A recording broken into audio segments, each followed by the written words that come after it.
তুমি এখন যে কষ্টটা পাচ্ছ এটা তোমার দুর্বলতা না। হ্যাঁ, ঠিকই শুনেছ। এই খারাপ সময়টাই তোমার সবচেয়ে বড় শক্তি। বিশ্বাস হচ্ছে না তো?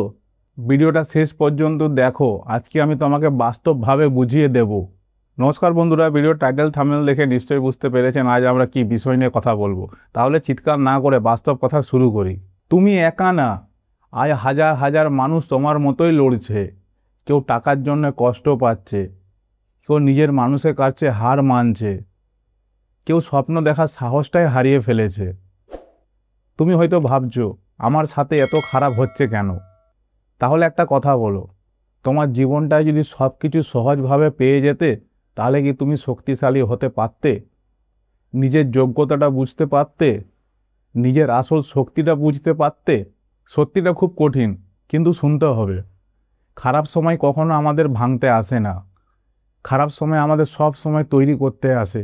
ঠিক লোহার মতো, আগুনে না পুড়লে যেমন শক্ত হয় না, ঠিক সেরকম মানুষ কষ্ট ছাড়া শক্ত হয় না। আজ যে কষ্টটা তুমি পাচ্ছ, যে কাজটা তুমি করতে পারছো না, তোমার কষ্টটা সেই কাজটা করে দেবে এবং তোমাকে শিখিয়ে দেবে কিভাবে কাজটা করতে হয়। এইটাই হচ্ছে কষ্ট। ধরো একটা ছেলে, সে প্রচুর গরিব, তার কাছে না আছে টাকা, না আছে সাপোর্ট, না আছে সুযোগ। যেরকম বাস্তব হয় সমাজে, সেরকম সেই ছেলেটাকেও খুব অপমান করা হতো, ছোট করা হতো, সবার সামনে তাকে আরও ছোট করা হতো। কিন্তু এই সব দেখে সেই ছেলেটা কখনো ভেঙে পড়েনি, সে আরও গড়ে তুলেছে, আরও নিজেকে শক্ত হয়েছে। একদিন সেই ছেলেটাই সফল হয়ে দেখালো। যারা ওকে অপমান করছিল তারাই এখন সেই ছেলেটাকে সম্মান দিয়ে কথা বলে। এখন প্রশ্ন হলো, তুমি কি করবে? তুমি কি আজকের সময়টাকে কি অভিশাপ ভাববে, নাকি এই খারাপ সময়টাকে তুমি নিজের শক্তি বানাবে?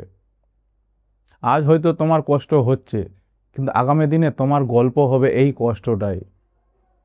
লোক তোমাকে দেখবে আর বলবে যে এই ছেলেটা যেমন পারলো, আমি কেন পারবো না? তাই আজ একটা সিদ্ধান্ত নাও, আমি হাল ছাড়বো না, আমি থামবো না। যতই কষ্ট আসুক, যেরকম পরিস্থিতি আসুক, কারণ তুমি এখনও হারোনি, তুমি এখনও লড়াই করছো। চ্যানেলটা সাবস্ক্রাইব করে বেল আইকনটা প্রেস করে সাপোর্ট করবেন। জীবনে অনেক মুহূর্ত আসবে যেখানে আমাদের এমন পরিস্থিতি তৈরি করে দেয়, না আমরা আগাতে পারবো, না আমরা পিছাতে পারবো। সেই সময় তোমার সিদ্ধান্তটাই হচ্ছে ভবিষ্যৎ তৈরি করবে। কারণ মানুষের ভবিষ্যৎ নিজের হাতেই তৈরি করতে হবে, কারণ ভাগ্যে কী লেখা আছে কেউ জানি না। তো ভালো থাকবেন, সুস্থ থাকবেন, আবার দেখা হবে পরের ভিডিও টপিকে।